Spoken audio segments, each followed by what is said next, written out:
All right, vid number 2. Number 1, number 2. Number 2. Wolfstreet.com, Wolf Richter. 2 issues. Again, this is most of what I talk about, if you didn't already pick up on this or not, is about major bad problems coming to us via economy, financial side of things. And I don't know if any of us knows precisely how it's going to play out, but we do know it's not going to play out in a nice way. I can't find a single reason or way that I could really say, oh, that could be fixed by doing this, or that could be. Well, you can fix those things. It would be the equivalent of me telling you, oh, you want to fix that boat of yours? Yeah, bring it over here. And you bring me a boat with 14,000 holes in it, and if I touch it anywhere, it's going to crumble. Yeah, I got to fix. Son or daughter, whatever you got, son or daughter. Son, give me that blowtorch real quick. Thanks. Let me just set this. Everybody stand back. Let me just set this thing on fire. Let it implode on itself. Okay, it's fixed. Well, so you fixed the problem. But what was the fixing? You destroyed the boat. Right? So the debt has to be destroyed. The derivatives have to be destroyed. The fake market system where the United States has the pleasure of rigging everything. We get to rig commodity prices. We rig, oil, gold, silver, food, wheat, corn, all of it. It's all commodities, all traded with pieces of paper. The rest of the world's not going to stand by when all this goes down and say, you know what, let's let the United States keep doing this. Let's let them set the price of corn today where it hurts us. Let's let them set the price of wheat today and we're a wheat exporter where it hurts us. How about oil-producing nation? Yeah, we produce oil. Let's let the U.S. set it on their rigged exchanges, again, the COMEX market. So, unfortunately for some people, if you come to my channel looking for feel-good, happy days, it's not the right channel. I want it to be there. I want one day for me to come out and be able to do that. Hey, America was made great again. Donald Trump did it. Oh my goodness, he wiped away the debt, the derivatives. Somehow all these countries agreed to something where we didn't have to feel any financial pain and we just started over and wow. But that has never, listen to me, never, ever, ever happened in the history of this planet. So should we but things have changed and technology has changed, Joe. The good guys are winning, perhaps, the people like Trump. Okay. But those good guys aren't in charge of the banking system right now or the derivatives. And even if they were, they took over from the bad guys, if you will. And now they have a time bomb in their hand and hot potato, what do we do with this thing? Oh my God, when's it going to go? Is it going to go off in our time? Oh my gosh. Oh yeah, it's going to go off in your time.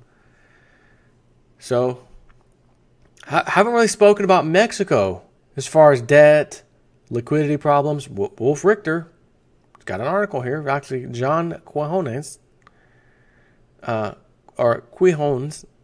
Quijones, actually. At 49% of GDP, Mexico's public debt may seem pretty low by today's inflated standards. And I'll be the first to tell you that yes, it is. I didn't know there was a freaking country on the face of the earth that wasn't already at 100% at least of debt to GDP. But for whatever reason, Mexico, 49%. It's a mere fraction of the debt loads amassed by bigger, richer economies such as Japan, 229% of GDP, Italy, 133%, and the United States, 104%. But when it comes to debt, everything is relative, especially if you don't enjoy the benefits that come with having a reserve currency denominated printing press like the U.S. In Mexico's case, it's not so much the size of the debt that matters, it's the rate of its growth. In the year 2000, the country had a perfectly manageable debt load of roughly 20% of GDP. Today, it is 2.5 times that big. Last year alone, the Mexican state issued a grand total of $20.31 billion in new debt, the largest amount, by the way, since 1995, the year immediately after the tequila crisis. Was it like a tulip bubble? What the hell was that? I don't even recall that. What the hell was the tequila crisis? When the country needed an international bailout to rescue its entire banking system from collapse. The money it received also helped repay a number of giant Wall Street investment banks, there we go, that had gone all in on Mexican assets. Imagine that.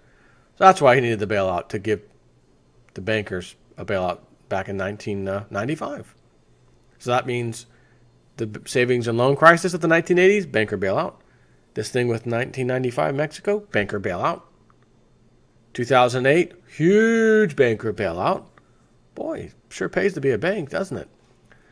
There are plenty of reasons behind Mexico's current debt issues. Top of the list is the dramatic reversal of fortunes of the country's shrinking oil giant Petróleos Mexicanos, a.k.a.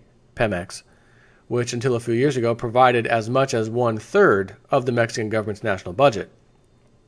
After decades of bad management, lack of vision, negligence, abuse, and in many cases corruption, in the words of Mexico's Business Coordinating Council, Pemex is now bleeding losses and buckling under $100 billion of debt.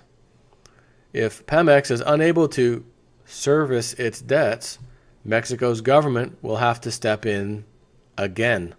The problem here is that Mexico's government is also struggling to rein in its own debt addiction, with some states already on the verge of bankruptcy. One state governor, Javier Duarte of Veracruz, did so much fiduciary damage during his mandate that he's now on the run after allegedly misappropriating vast sums of public funds. Another reason why Mexico's debt keeps growing stems from its 1994 rescue of its banking sector and international bondholders, of course. The debt the government took on was supposed to have been liquidated within 20 years. But it has continued to grow instead. Thanks to the wonders of compound interest, the debt is now worth $44 billion US dollars, 35% higher than it was in the year 2000. Despite the fact that Mexico has already paid tens of billions of dollars to banks, international financial institutions. Again, gotta love compound interest. Gotta love being able to print a dollar, and on that dollar is attached interest that's not printed. So you got to get more money to pay off the first dollar. I got to borrow more and print another dollar. Now there's $2 printed, both have interest on them. How does that end? Stick around for a little while longer. I think we're all about to find out. Globally, by the way. Mexico's top auditor, the Federal Audit Office, just came out with a bombshell report showing that a staggering 73%, or 72.9 to be honest with you, 73% of the new debt Mexico's government issues today is used to repay the principal, repay the principal on its maturing old debt, while 13.9% goes towards servicing the interest payments.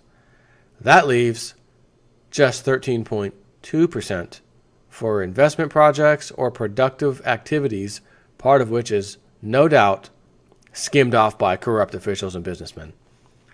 The debt continues to grow at a much faster rate than Mexico's economy, whose growth is forecast to slow this year to 1.5% compared to last year's 2.4%. To make matters worse, much of Mexico's new debt is in foreign-denominated currencies. Between 2015 and 2016 alone, the total amount of euro and dollar-denominated debt it issued rose by 46.2%.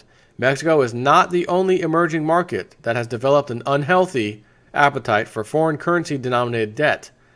In the first 2 months of 2017, emerging markets issued over $100 billion in USD and euro bonds,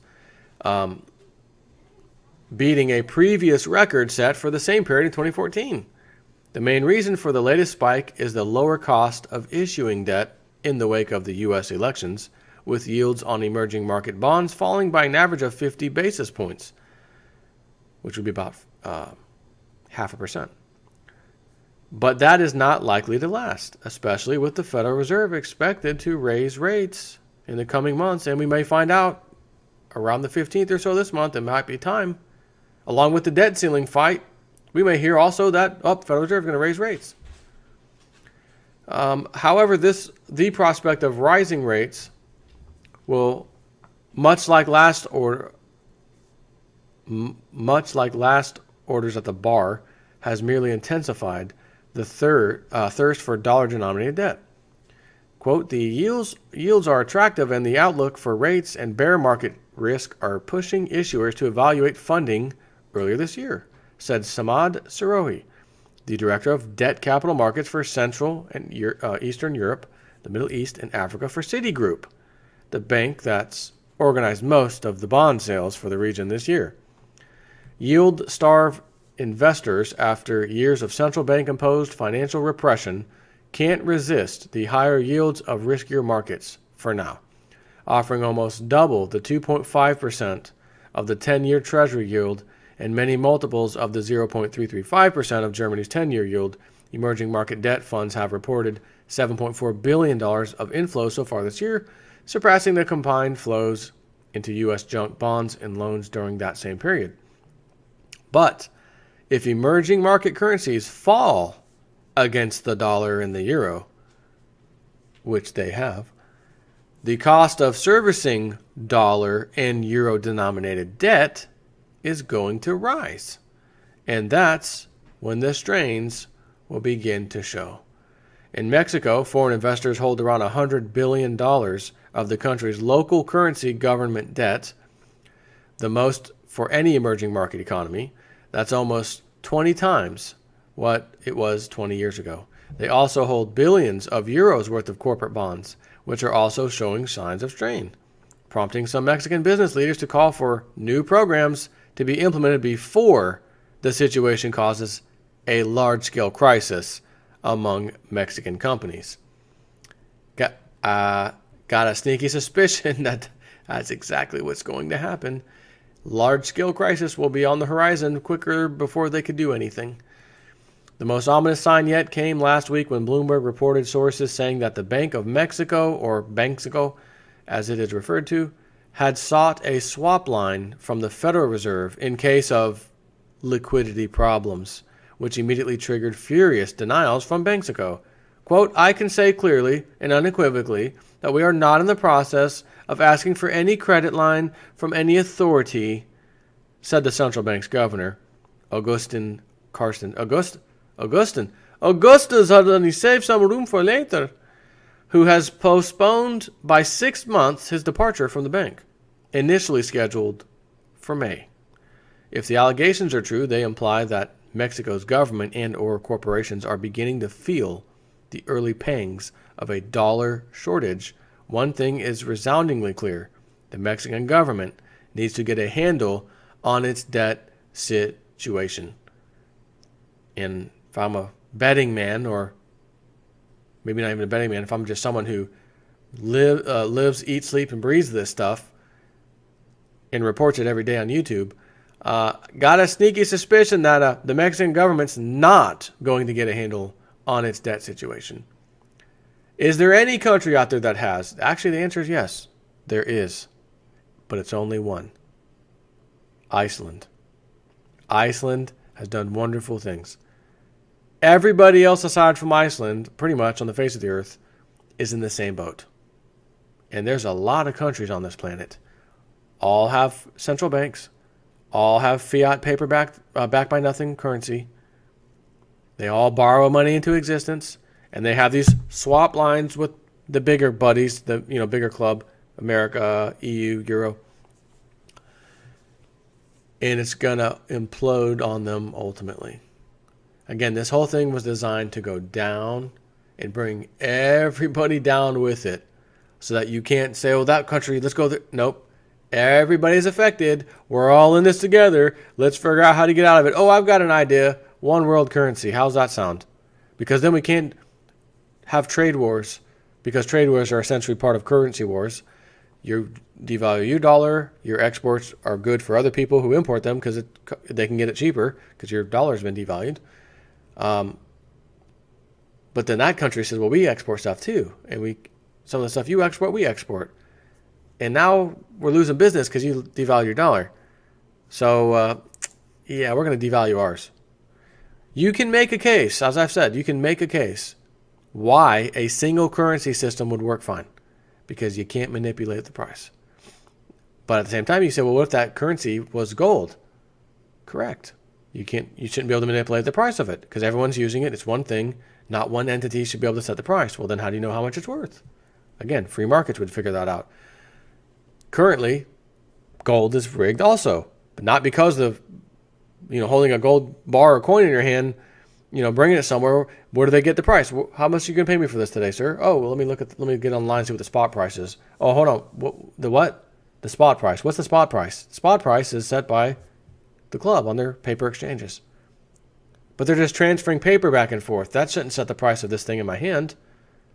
If I was a used car salesman and people were online trading pieces of paper back and forth for used cars, and depending on how much they sold or bought, change the price of my car, that's not fair. That's not fair at all. I mean, I have the asset. I'm the one with the asset. I set the price. I have the asset. It's mine. It's in my hand. It's hard. It's physical. I set the price. No. We have these paper contracts. And even though I say paper, in all honesty, it's not even paper. It's a digital entry online in the system. The right hand sold to the left hand, and the left hand then sells back to the right hand.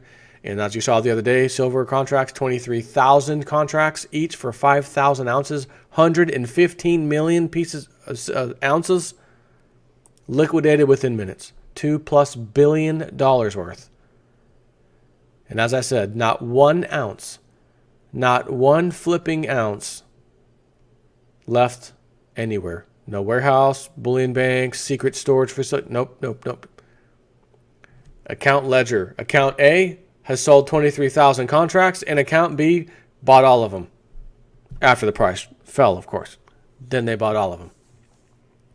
Okay, so all this, now the digital numbers are in your account. Nothing happened.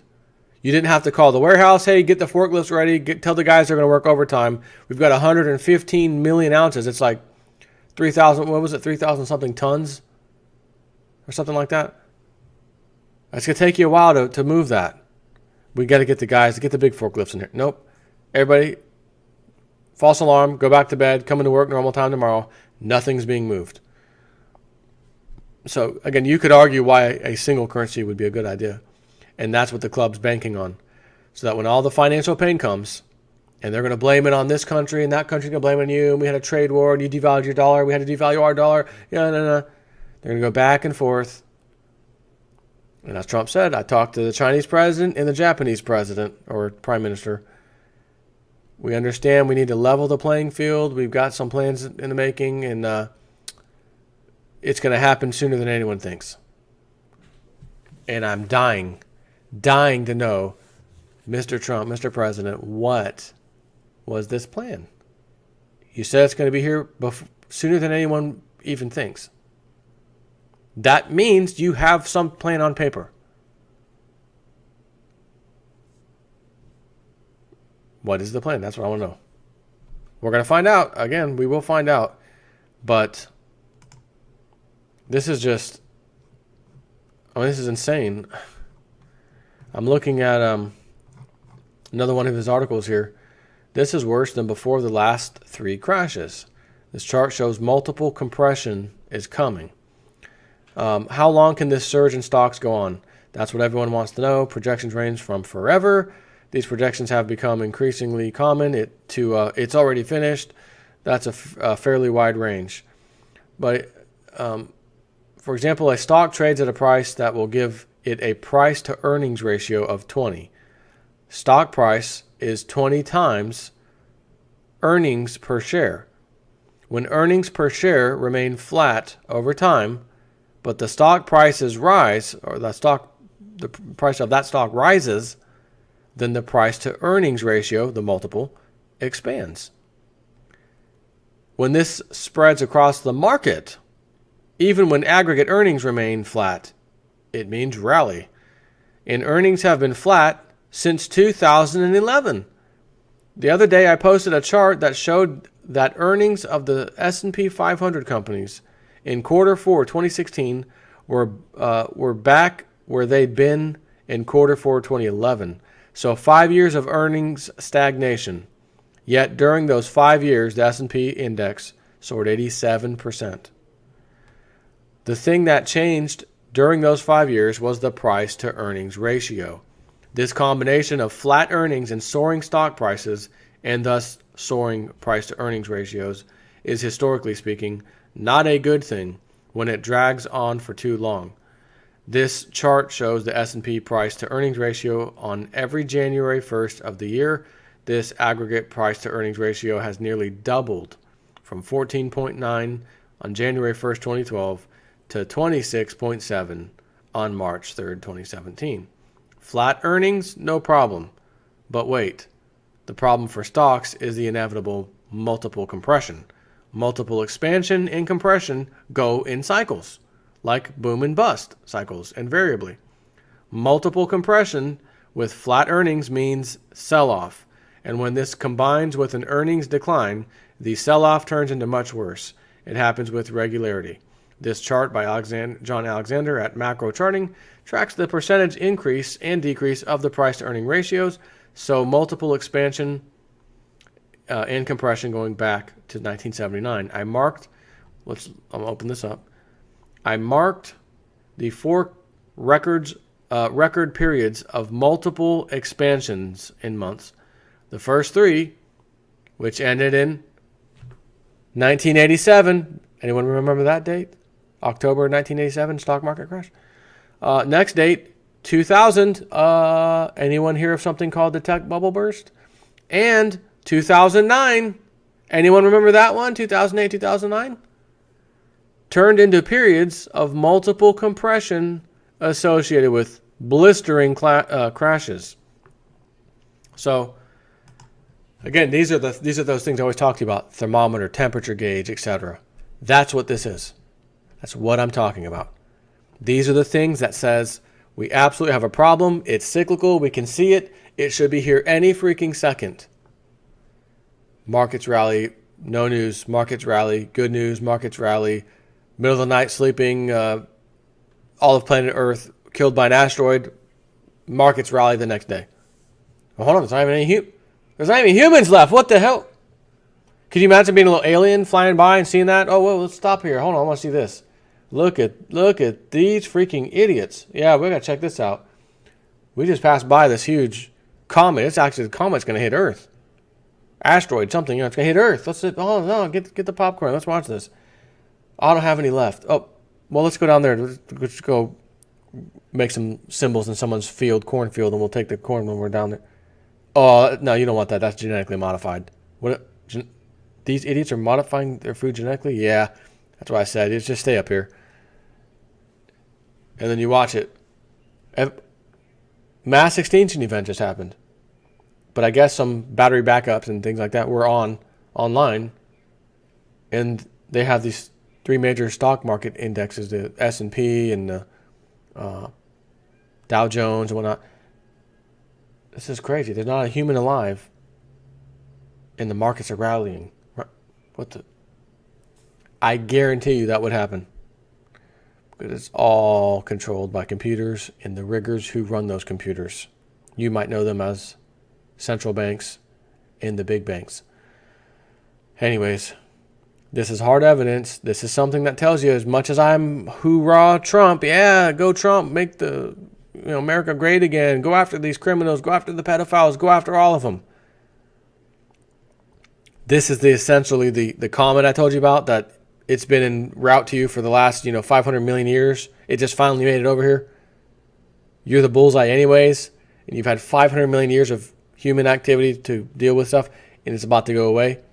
That's kind of what this is. Like, stock market, this crash, it's coming. Here's the data. You could go back 500 million years, in this case 20, 30 years, and look at the cycle. My huge analogy here. This is, again, math, numbers. You cannot fight with, argue with math.